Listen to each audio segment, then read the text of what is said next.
I was born about 5 miles south of Ava, Missouri. I was born on December the 8th, 1938. My parents was named Cecil and Lois Davis. Her last name was Hamilton before they were married, and they were very nice people, very outgoing. My mom was an excellent cook, and they were early memories was going to church. Dad was a deacon in the Southern Baptist Church here in Ava. I had one brother. He was a few months, like 18 months older than I were, so we grew up together.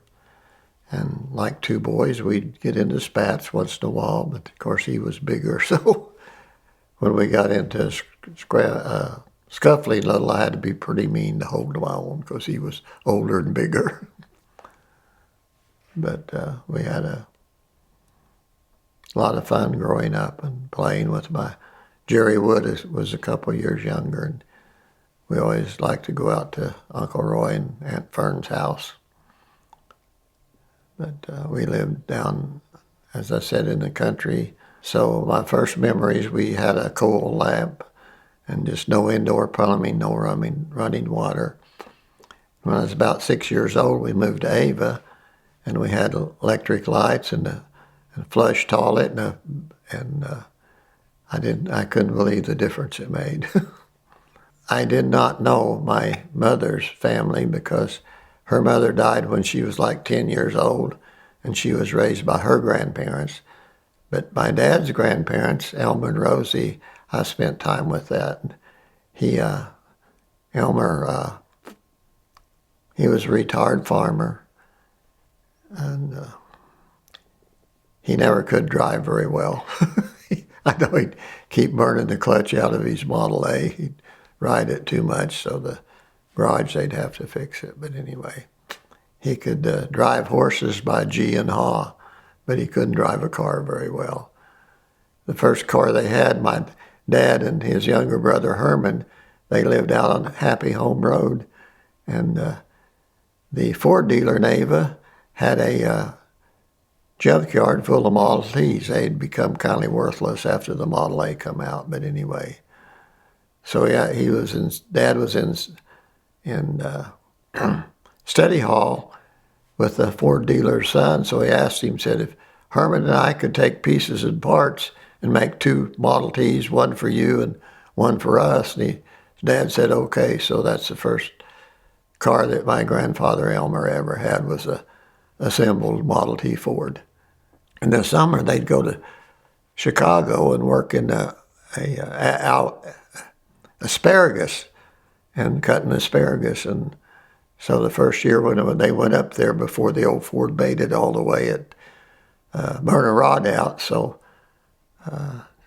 Dad's Uncle Jess Brown was behind him in a new Dodge, so he hooked up a rope and pulled him on in. And then that summer, Herman and Dad took the engine out of the Model T and rebuilt it, and they went down to Western Auto and got new side curtains and new top.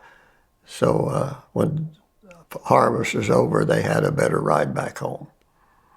My dad was the oldest of 6 children, and Herman, his next youngest brother, they were very close all their life. I remember that. And like I said, they built the old Model T together, the two of them, and then Herman was the one that found him in the building before we come back. So Herman worked in the bank, but he was partners with Dad in the tar shop too.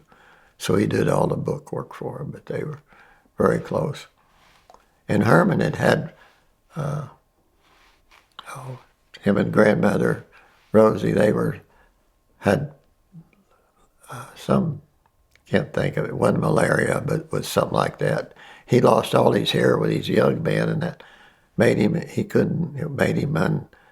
he wasn't healthy enough to go to World War II, so he didn't have to go. Now, Dad had 2 younger brothers, Gene and Ernie. They both went to, Ernie was in the Navy and Gene was in the Army. And Ernie's destroyer took a kamikaze, but it he killed or wounded half of them on the thing because they just have like 96 or something. A flat top or a battleship could take one, but very few destroyers could take a kamikaze and keep flying. But they were dead in the water. They had to be towed by another ship to dry dock to get going again. So he got a Purple Heart out of that. And Uncle Gene had some pretty close. He was later on, but he went to Germany at the end of the war and had a couple very close episodes, but he survived it. And as soon as the war was over, Ernie got to come home because he had enough time in, but because Gene hadn't served his full time, then he had to go to Japan in the occupation. I said, "What'd you do, Uncle Gene?" He said, "We played basketball." That said they were a defeated nation. He said when you saw them, they just dropped their heads. Said they knew they'd been beat. And my dad never did. Mom just went to the 8th grade. Dad dropped out of school his sophomore year and just went to work to help the family. He was just getting ready to go to the CC Boys, Conservation Commission, and he got hired at a local Western Auto store here in Ava, so he went to work there so he didn't have to go to the CC Boys. After the Western Auto, then that's when they moved down to the farm on Whites Creek, and he had a milk route and also milk cows. He did that for a few years, then he opened up a little auto parts store of his own there on the Ava Square. And during World War II, he also recapped and repaired tires. During the war, it was very hard to find tires. But they had one other tire shop in town, and he was bigger than his dad, so he had two helpers, so he got the exemption from the draft. But Dad had an aunt that was the same age, and her husband lived in Buffalo, Wyoming, and they told him they needed a tire shop out there, so Dad loaded Don and I up and Mom and his tire shop, and we had a 1944 door Pontiac, which was a pretty new car then, and had a one-wheel trailer. I could remember when you back it up, the wheel would turn around. But anyway, he hauled all these repair stuff for the tire shop, and loaded our clothes and everything in the car. And I remember sitting in the back is just level nearly, so Don and I sat back there going to Wyoming. So we were just there a little over the year, and the war started winding down at that time. So that's when Dad called Herman and said, "Hey, I'm coming back home. Can you find us a building to put a tire shop in?" And so he bought Doc Sallee's old building. It's on 5, just a block up from the city square. And so when we come back home, I remember. Then I went to 1st grade, and Don went to the 3rd grade then. In general, it was a lot harder back then because a lot of the kids, even our neighbor, after we moved to town, they still didn't have an indoor toilet even then. And we walked to school. And in Ava, like we had one, in the 1st grade, they had a mixed half. They had a 1st grade, all 1st graders, and then they had one room that was mixed 1st and 2nd, and then one 2nd. But after 3rd grade, we was just one class in one room. And like Jeannie, when she grew up out in Good Hope, they had, some of them was one-room schools, but she said the one they went to had 2 rooms. They even had a cook that cooked for them, and said the first year or 2, she remembered that it was a young girl, and said she didn't know how to cook very well, and she said, we thought we was going to starve to death. But said then Gertrude Lawrence, the next year, she come to cook for them, and said she grew vegetables in her own and canned them, and said she would bring some of the stuff from home and fix it for us. And she said, we thought we just died, went to heaven when she got Gertrude to cook for us, and said it really helped out a lot. Then when she got in 8th grade, in the freshman, she rode the bus into the school like all the other kids out in the county, because Ava was the only high school. And we went to school with several. I think in my class there was a couple of sets of sisters and brothers. They weren't twins, a couple brother and sister. But in those days, in the rural schools, a lot of times they'd hold the older child for a year or two until the next one, they'd send them together. So when they was walking to school, they wouldn't be by themselves. I know the first year I wasn't old enough to go to school when we lived down at White's Creek, but Don was in the first grade, and I cried because I couldn't go with him. So the teacher at the time, she said, well, just bring, he can come too. So Don and I and the Sisney kids that lived very close to us, 3 of them, we all walked to school every morning. But I wasn't old enough, so I didn't get a grade or anything, but I think I was just 4 years old that first year. We had an old dog that went with us, and he'd walk us to school and lay out there and back till we started home. And it was a collie, and then she'd walk back home with us. Okay. And I graduated from, of course, Ava High. And I met my sweetheart. I was just 16 and she was 13, and we were up on the square on a Saturday night, and she was with her older sister, and I was with my older brother and a buddy. And they also, Mac Mitchell's older sister was with them, so everybody knew everybody. But Jeannie, we didn't know Jeannie. She hadn't come to high school yet because they lived in Good Hope, and they went to rural school like all of Ava, because Ava had the only high school. So that's where I first met her. And then after she come to high school, her freshman, my junior year, we went out a couple times, but it wasn't serious. But anyway, the second year, her sophomore, my senior year, it got serious real quick, and I knew I was going to spend my life with that beautiful little blonde-haired, blue-eyed girl. And we were married a couple weeks after she graduated. We had 4 wonderful children and a wonderful life together. And we were married 60 and a half years when I lost her to leukemia. And our 4 kids, Greg was the oldest, and Jeff, and then David, and then they all had a little sister named Melissa. The boys thought she was spoiled, but they were too, so that didn't make any difference.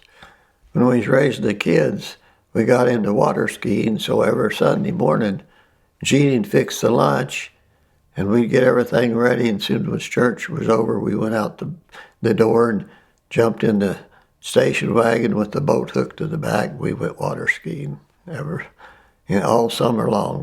We skied a lot, and then we traveled with the 3 boys, and then with Melissa when she come to join us too.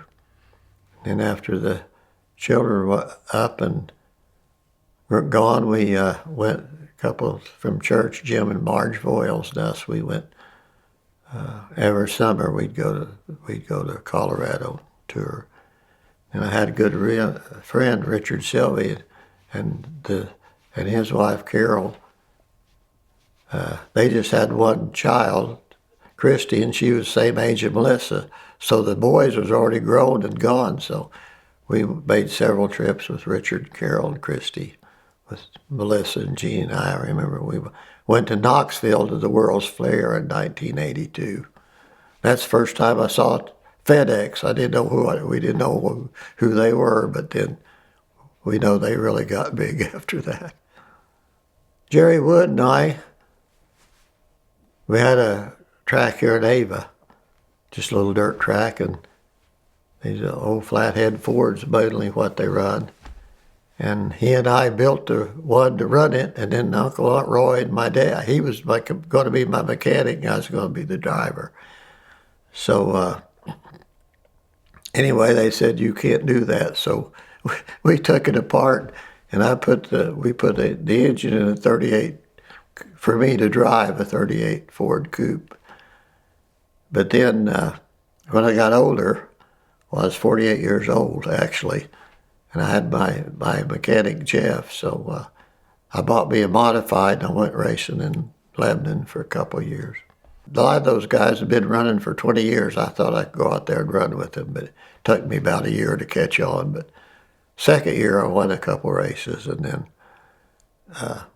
that fall, the last race of the year, they said, we're going to pave the track next year. And we said, well, it's time to quit because I wanted to run on the dirt. I really liked it.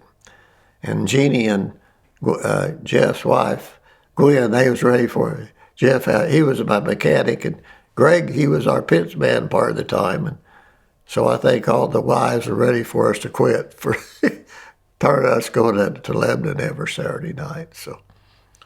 So then after I couldn't quit that, I started running 5Ks. Orrin Alcorn was my pastor at the time, and he got me into that. Anyway, for about 10 years. Well, I run my last 3 5Ks after I was 80 years old. You run against your own gender, and in the small races, 10-year increment, but like the big race up there with several thousand races is at 5 years. So I never did win. But when I was 71, I took second, and then when I was 75, 76, I took second. So I thought when I turned 80, maybe I'd have a chance, but then after that, COVID hit, so I decided it was time to quit. And then I first opened up my Army surplus store on the north side of the square with my dad's help. I just turned 21 when I opened up my store, and started because Uncle Ernie, he had a tar shop in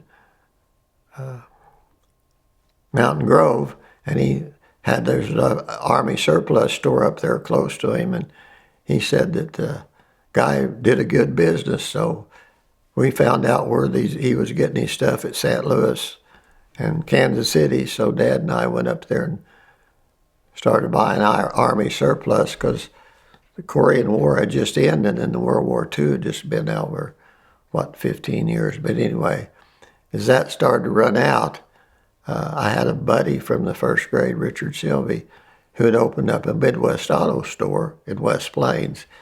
It was a small group out of Sedalia's where their home office was, and they had about 12 stores they owned, and like not large cities. They weren't in large cities. They were in Columbia and Jeff City and that. And then they had about a dozen of us associate dealers that they delivered the truck once a week, call in our order, and we sold lots of bulk oil and car parts and stuff and sporting goods. And I remember I traded a 303 British rifle to a guy for a Model A Ford. So from then on, I always liked cars, and about 75 when Walmart come in, and we had a dime store that Jeannie run, and I run the auto store. But as you can see, that we also had a Oklahoma Tar and Supply, and we had a Western Auto, but before it was all over, and Midwest Auto, or Walmart put them all out of business as well as dime stores. So that's when I went to selling used cars with my dad. He'd been the Buick dealer when I was still growing up, and I asked him, I said, why'd you let the Buick dealer get it? He said, well, I did, but said we can do what we want to anyway. So he helped me. We built a building out on 76 and got in touch with the Dodge dealership, or the Dodge company, and they come down and set us up in 91 as a Dodge dealer, and we were Dodge dealers till 09 when Dodge and GM, or Chrysler and GM went bankrupt, and the federal government told them they had to get rid of a bunch of the smaller dealers. So that's when we lost our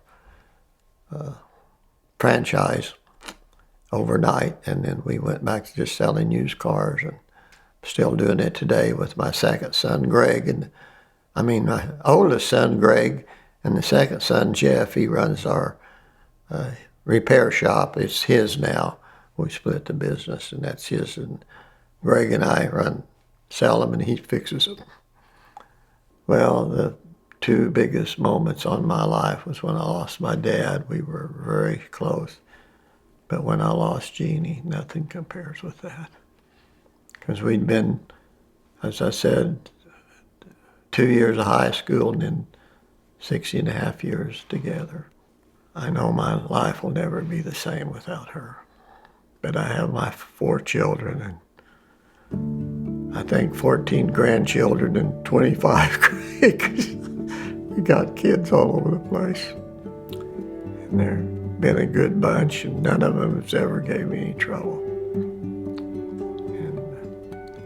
And I'm very close with all 4 of my kids and my grandkids, every one of them. And everybody doesn't have that privilege. Because I see fathers won't talk to their sons, and mothers won't talk to their daughters, or sisters won't talk to each other. But my 4 kids all get along really good. I hope it always stays that way.